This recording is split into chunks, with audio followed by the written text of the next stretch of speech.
Baik, Assalamualaikum warahmatullahi wabarakatuh. Kami dari kelompok 6 pengantar ekonomi akan menjelaskan tentang feedback yang kami buat. Materi yang kami akan bahas yaitu mengenai pasar output, pasar input, labor input, capital input, ekspor dan impor, neraca pembayaran, dan nilai tukar. Baik, tujuan pembelajaran dari materi yang kita bahas dalam pengantar ekonomi, mahasiswa diharapkan memahami berbagai konsep dasar yang berkaitan dengan input dan output.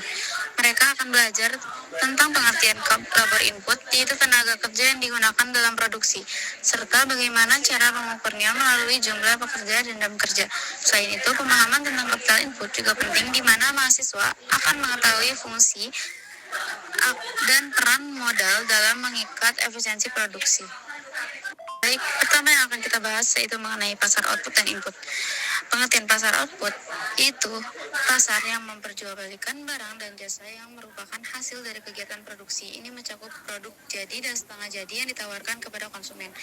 Menurut Adam Smith, pasar output adalah tempat di mana barang dan jasa yang dihasilkan oleh produsen dijual kepada konsumen, dan harga ditentukan melalui mekanisme permintaan dan penawaran. Pasar ini memastikan distribusi efisien dari barang dan jasa dalam ekonomi. Karakteristik pasar output, yang pertama itu ada banyaknya penjual dan pembeli, yang kedua ada produk homogen, yang ketiga kebebasan dalam penentuan harga, dan yang keempat adalah struktur pasar beragam. Jenis-jenis pasar output dapat dibedakan menjadi beberapa jenis berdasarkan struktur dan karakteristiknya. Berikut adalah jenis-jenis pasar output, yaitu yang pertama adalah pasar persaingan sempurna, yang kedua pasar monopoli, yang ketiga pasar oligopoli, dan yang keempat adalah pasar persaingan monopolistik. Fungsi pasar output, yang pertama ada menyediakan barang dan jasa yang dibutuhkan oleh konsumen. Lalu yang kedua ada menjadi tempat untuk menentukan harga barang dan jasa berdasarkan permintaan dan penawaran. Lalu yang ketiga ada mendorong inovasi dan efisiensi dalam produksi melalui persaingan. Lalu yang selanjutnya ada hubungan dengan pasar output. Pasar output berhubungan erat dengan pasar input, di mana pasar input menyediakan faktor-faktor produksi yang diperlukan untuk menghasilkan barang dan jasa yang dijual di pasar output. Lalu kelebihan dan kekurangan pasar output. Kelebihannya yang pertama adalah menyediakan banyak pilihan bagi konsumen. Lalu yang kedua ada mendorong persaingan sehat yang meningkatkan kualitas dan menurunkan harga. Lalu yang ketiga ada memacu inovasi dan pengembangan produk. Lalu yang keempat ada mendorong efisiensi produksi. Lalu yang terakhir ada berkontribusi pada stabilitas ekonomi. Lalu kekurangan dari pasar output, yang pertama ada ketidakadilan dalam persaingan dengan dominasi perusahaan besar. Lalu yang kedua ada kualitas produk yang beragam dan tidak selalu memuaskan. Lalu yang ketiga ada fluktuasi harga yang bisa mempersulit konsumen. Yang keempat ada risiko monopoli dan atau oligopoli. Lalu yang terakhir ada keterbatasan informasi bagi konsumen untuk memilih produk yang tepat. Lalu ada pasar input. Definisi dari pasar input adalah pasar yang menyediakan faktor-faktor produksi yang diperlukan untuk menghasilkan barang dan jasa seperti tenaga kerja, modal, dan sumber daya alam. Dalam konteks ini, pasar input juga dikenal sebagai pasar faktor produksi. Definisi menurut Adam Smith, pasar input bersih berdasarkan mekanisme penawaran dan permintaan yang menentukan harga suatu barang atau jasa. Dalam bukunya Wealth of Nations, Smith menjelaskan bahwa harga alamiah adalah harga yang akan terbentuk jika pasar dibiarkan beroperasi tanpa campur tangan pemerintah. Ia berpendapat bahwa harga ditentukan oleh biaya produksi termasuk tenaga kerja, bahan baku, dan modal. Lalu jenis-jenis pasar input. Pasar input adalah pasar yang menyediakan faktor-faktor produksi seperti sumber daya alam, tenaga kerja, modal, dan kewirausahaan. Berikut adalah jenis-jenis pasar input. Lalu yang pertama ada pasar input alam. Memperjualbelikan sumber daya alam seperti tanah, air, dan bahan tambang. Contoh pasar tanah pertanian. Lalu yang kedua ada pasar input tenaga kerja, tempat pertemuan antara pencari kerja dan perusahaan. Contoh ada bursa kerja.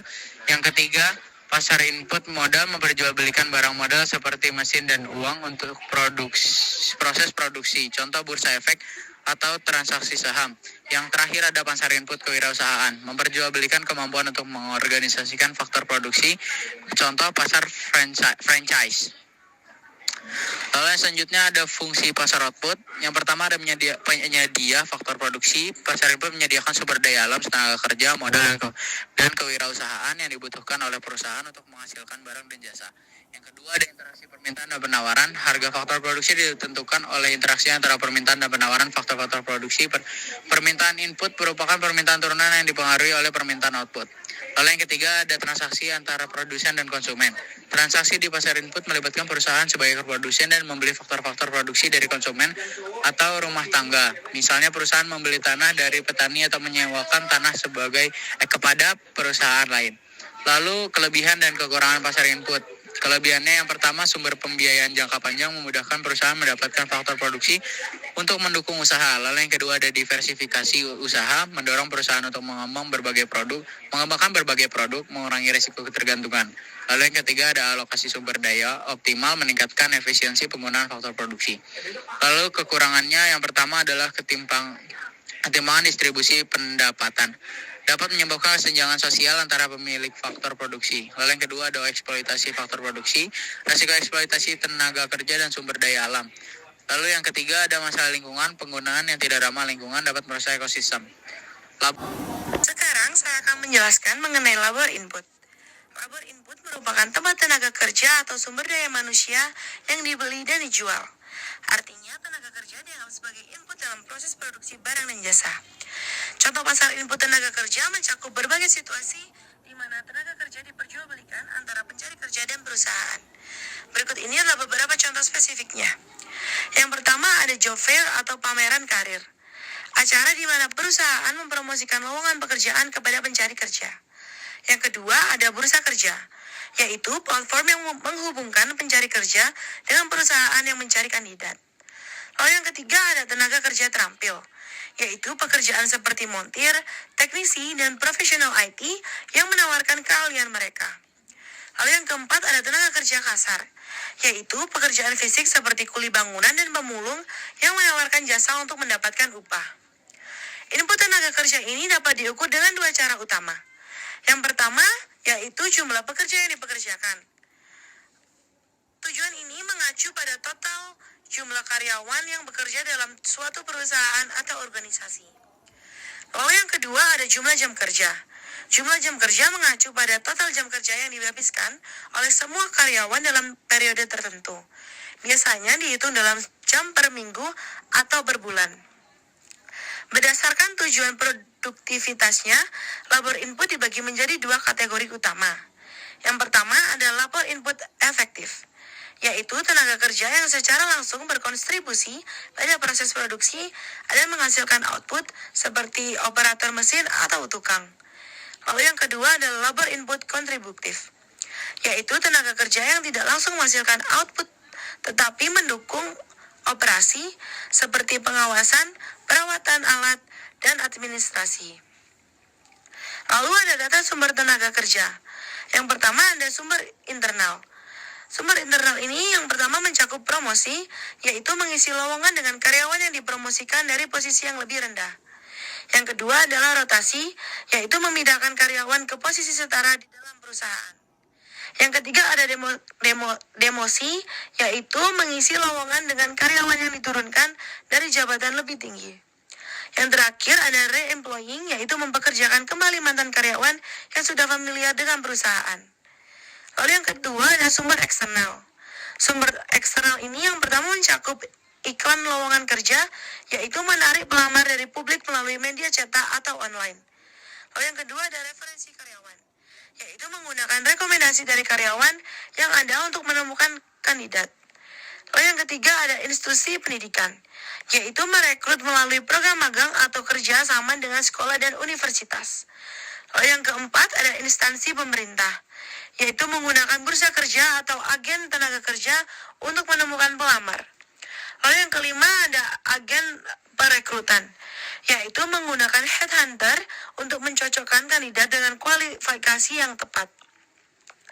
Lalu selanjutnya ada contoh perhitungan jam kerja di AS, yaitu jam kerja yang dibayar dari CES disesuaikan dengan jam kerja menggunakan data survei kompensasi nasional atau NCS yang dilakukan oleh BLS. Jam kerja di AS dihitung dari data yang dikumpulkan dalam survei bulanan BLS terhadap bisnis dari rumah. Survei statistika ketenaga kerjaan atau CES yaitu mengumpulkan jumlah karyawan dan jumlah jam kerja mereka dibayar untuk melakukan pekerjaan dan bisnis dan pertanian. Lalu ada survei populasi terkini yaitu CPS, yaitu mengumpulkan jumlah pekerjaan dari semua jenis dan jam kerja mereka. Sebenarnya survei ini dilakukan di industri rumah tangga termasuk pertanian. Lalu yang selanjutnya ada capital input. Capital input atau input modal merujuk pada sumber daya yang digunakan dalam proses produksi untuk menciptakan barang dan jasa. Capital input ini biasanya terdiri dari aset fisik seperti mesin, peralatan, bangunan, dan infrastruktur lainnya yang digunakan untuk mendukung proses produksi. Dalam ekonomi, capital input dianggap sebagai salah satu dari 3 faktor produksi utama bersama dengan tenaga kerja dan sumber daya alam. Lalu jenis-jenis capital input. Capital input ini merujuk pada sumber daya yang digunakan dalam proses produksi untuk menciptakan barang dan jasa. Capital input biasanya terdiri dari aset fisik seperti mesin, peralatan, bangunan, dan infrastruktur lainnya yang digunakan mendukung proses produktif. Dalam ekonomi, capital input dianggap sebagai salah satu dari 3 faktor produksi utama bersama dengan tenaga kerja dan sumber daya alam. Lalu ada kelebihan dan kekurangan capital input. Kelebihan yang pertama yaitu sumber pembiayaan jangka panjang. Pasar input menyediakan akses kepada perusahaan untuk mendapatkan faktor-faktor produksi yang diperlukan dan mendukung pembiayaan jangka panjang untuk usaha. Lalu kelebihan kedua adalah diversifikasi usaha, yaitu memungkinkan perusahaan untuk melakukan diversifikasi sehingga mengurangi ketergantungan pada satu jenis produksi atau layanan. Lalu kelebihan yang ketiga adalah alokasi sumber daya optimal, yaitu pasar input berfungsi sebagai sarana untuk mengalokasikan sumber daya secara efisien bagi investor, meningkatkan efektivitas penggunaan faktor produksi. Lalu selanjutnya adalah kekurangan. Kekurangan yang pertama adalah ketidakstabilan kurs. Jika kurs mata uang tidak stabil, harga saham dan faktor produksi lainnya dapat berpengaruh dan berdampak negatif pada investasi. Lalu kekurangan yang kedua adalah sifat spekulatif, yaitu saham di pasar modal seringkali bersifat spekulatif yang dapat merugikan pihak tertentu, terutama investor yang kurang berpengalaman. Lalu kekurangan mekanisme yang rumit.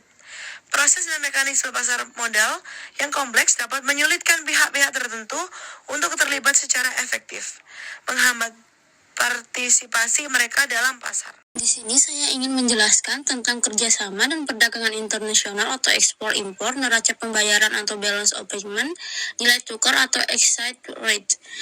Pengertian dari kerjasama internasional adalah hubungan interaksi antara dua negara atau lebih untuk mencapai tujuan bersama. Tujuannya bisa beragam, mulai dari ekonomi, sosial, budaya, hingga politik.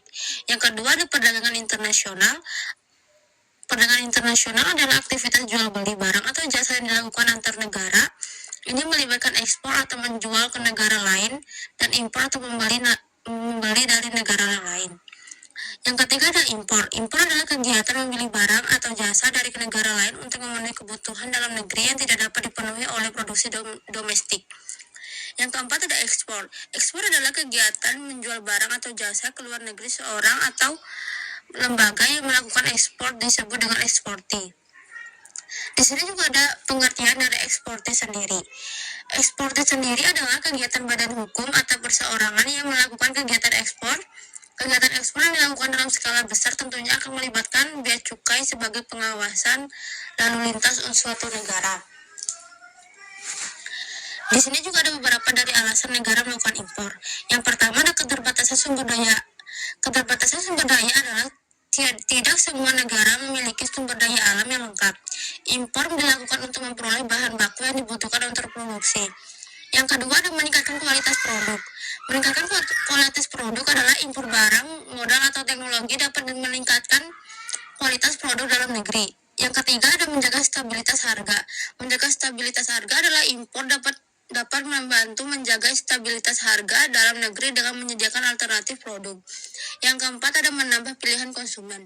Menambah pilihan konsumen adalah impor memperluas pilihan produk yang tersedia bagi konsumen. Di sini juga ada beberapa dari manfaat kerjasama dan perdagangan internasional atau impor. Yang pertama ada pertumbuhan ekonomi. Pertumbuhan ekonomi adalah mendorong pertumbuhan ekonomi melalui peningkatan produksi dan konsumen. Yang kedua ada transfer teknologi. Transfer teknologi adalah negara pengimpor dapat memperoleh teknologi baru dari negara pengekspor. Yang ketiga ada peningkatan kesejahteraan adalah peningkatan kesejahteraan masyarakat melalui akses terhadap berbagai produk. Yang keempat ada hubungan internasional yang baik. Hubungan internasional yang baik adalah memperkuat hubungan diplomatik antar negara. Dan di sini juga ada tantangan dalam perdagangan internasional. Yang pertama persaingan bisnis antar negara semakin ketat. Yang kedua ada peraturan. Setiap negara memiliki peraturan perdagangan yang berbeda-beda. Yang ketiga ada fluktuasi nilai tukar. Perubahan nilai tukar mata uang dapat mempengaruhi daya saing produk impor. Yang keempat ada hambatan non-tarif. Selain tarif biaya masuk, ada hambatan non-tarif seperti kuota impor dan standar produk yang dapat menghambat perdagangan. Di sini juga ada contoh kerjasama dan perdagangan internasional atau impor. Yang pertama ada Indonesia mengimpor gandum dari Australia untuk memenuhi kebutuhan tepung terigu dalam negeri. Yang kedua ada Jepang mengimpor minyak bumi dari Timur Tengah untuk memenuhi kebutuhan energi. Yang ketiga ada Amerika Serikat mengimpor mobil dari Jerman untuk memenuhi permintaan konsumen akan mobil mewah. Di sini juga ada berikut beberapa faktor yang mempengaruhi kegiatan ekspor. Yang pertama ada keadaan pasar di luar negeri, yang kedua ada keahlian eksportir dalam merebut pasar luar negeri, yang ketiga ada iklim usaha yang menciptakan pemerintah, yang keempat ada ketentuan perjanjian internasional komoditas ekspor untuk Indonesia yang karet, minyak sawit, gas alam, batu bara, hasil hutan hingga produsen garmen dan tekstil. Di sini juga ada beberapa tujuan ekspor. Yang pertama ada mengendalikan harga produk, yang kedua menambah devisa negara, yang ketiga ada memperbanyak lapangan kerja, yang keempat menumbuhkan industri dalam negeri. Dan ada juga beberapa dari kerugian ekspor. Yang pertama harus menanggung kualitas barang jika tidak memuaskan bagi konsumen. Yang kedua ada bisa menyebabkan kelangkaan atau kekurangan barang dalam negeri. Yang ketiga, menyebabkan harga barang produksi dalam negeri mahal karena kekurangan barang. Kesimpulan, kerjasama dan perdagangan internasional, khususnya impor, merupakan bagian integral dari perekonomian global. Meskipun ada tantangan yang harus dihadapi, manfaat yang diperoleh jauh lebih besar. Dengan memahami konsep ini, kita dapat lebih menghargai pentingnya kerjasama antar negara dalam memenuhi kebutuhan dan meningkatkan kesejahteraan masyarakat. Selanjutnya di sini ada neraca pembayaran atau balance of payment.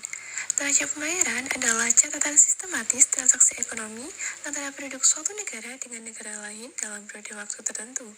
Neraca pembayaran merupakan salah satu unsur penting bagi negara yang menganut sistem ekonomi terbuka. Selanjutnya ada jenis-jenis transaksi neraca pembayaran. Yang pertama yaitu transaksi berjalan, yaitu transaksi yang berkaitan dengan ekspor dan impor berupa barang dan jasa dalam kurun waktu 1 tahun. Transaksi berjalan terdiri dari yang pertama, transaksi barang, yaitu transaksi barang meliputi transaksi ekspor dan impor barang yang digolongkan menjadi migas dan non-migas. Karena adanya proses penerimaan pembayaran, maka semua ekspor barang termasuk ke dalam transaksi kredit. Sedangkan impor barang termasuk ke dalam transaksi debit karena menimbulkan kewajiban pembayaran kepada negara lain. Yang kedua ada transaksi jasa. Transaksi jasa meliputi penyediaan jasa yang dilakukan oleh penduduk Indonesia kepada penduduk luar negeri atau ekspor, dan penduduk luar negeri kepada penduduk Indonesia atau impor. Transportasi internasional dan perjalanan atau travel merupakan bagian dari transaksi jasa. Yang ketiga yaitu pendapatan primer. Pendapatan primer terdiri atas penerimaan dan pembayaran, sedangkan pendapatan primer itu sendiri dapat diartikan sebagai perolehan atau hasil yang berasal dari penyediaan faktor produksi tenaga kerja dan modal finansial. Yang termasuk ke dalam pendapatan primer berupa dividen, kupon, diskon, dan bunga. Dan yang terakhir yaitu pendapatan sekunder. Pendapatan sekunder terdiri atas penerimaan dan pembayaran, yang termasuk ke dalam pendapatan sekunder berupa transfer penghasilan atau remitansi TKA/TKI dan transfer lainnya yaitu hadiah, hibah, jasa, dan uang. Yang kedua ada transaksi modal.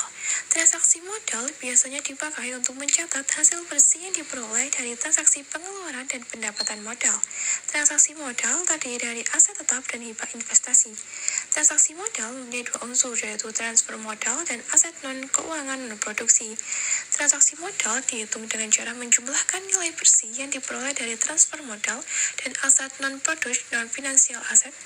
Kemudian, sisi kredit diwakili oleh transaksi aliran modal masuk atau capital inflow transaction, sementara itu sisi debit diwakili oleh transaksi aliran modal keluar.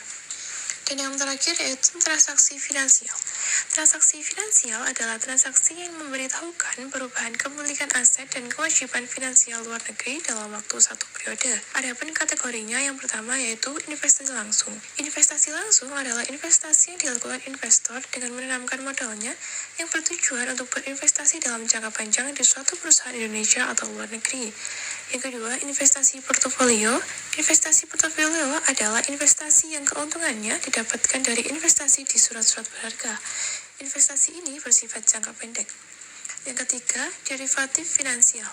Derivatif finansial adalah dokumen yang berisi tentang pencatatan derivatif yang didapatkan dari instrumen finansial yang meliputi option dan derivatif lainnya. Dan yang keempat yaitu investasi lainnya. Yang termasuk ke dalam investasi lainnya adalah semua jenis finansial yang tidak termasuk ke dalam 3 kategori sebelumnya. Pada sisi kewajiban, sebagian besar investasi lainnya meliputi pinjaman luar negeri, baik itu pemerintah atau swasta, dan hutang dagang yang didapatkan dari eksportir barang dan jasa di luar negeri.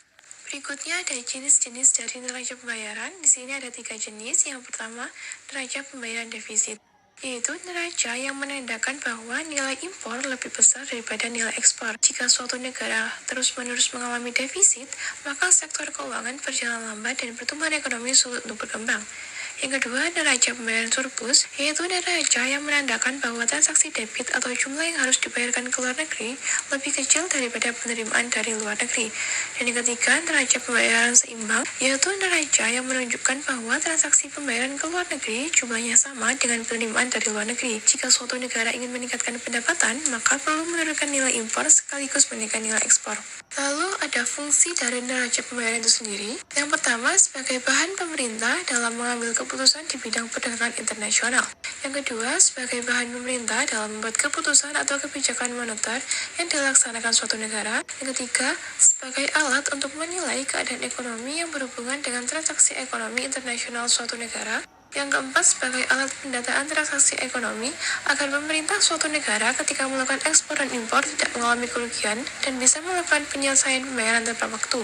Dan yang kelima, sebagai alat untuk mencatat anggaran yang akan dikeluarkan dalam transaksi perdagangan internasional.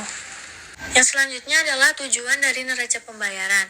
Yang pertama, untuk mengetahui keadaan perekonomian dalam hubungan internasional suatu negara, untuk mengetahui sumber daya yang ada di setiap negara, untuk mengetahui besarnya anggaran devisa yang diperlukan dalam transaksi ekonomi internasional, untuk mengetahui langkah-langkah yang harus diambil dalam bidang transaksi ekonomi, dan untuk mengetahui permasalahan ekonomi dalam negeri yang ada pada suatu negara. Adapun komponen-komponen neraca pembayaran. Yang pertama, neraca perdagangan. Neraca perdagangan adalah sebuah data yang berhubungan dengan perbandingan nilai ekspor dengan nilai impor suatu negara yang terjadi dalam satu periode. Yang kedua adalah neraca lalu lintas. Neraca lalu lintas modal adalah pencatatan yang ada di dalam neraca yang mencatat setiap pinjaman dari luar negeri atau kredit secara pinjaman atau kredit yang diberikan kepada negara lain.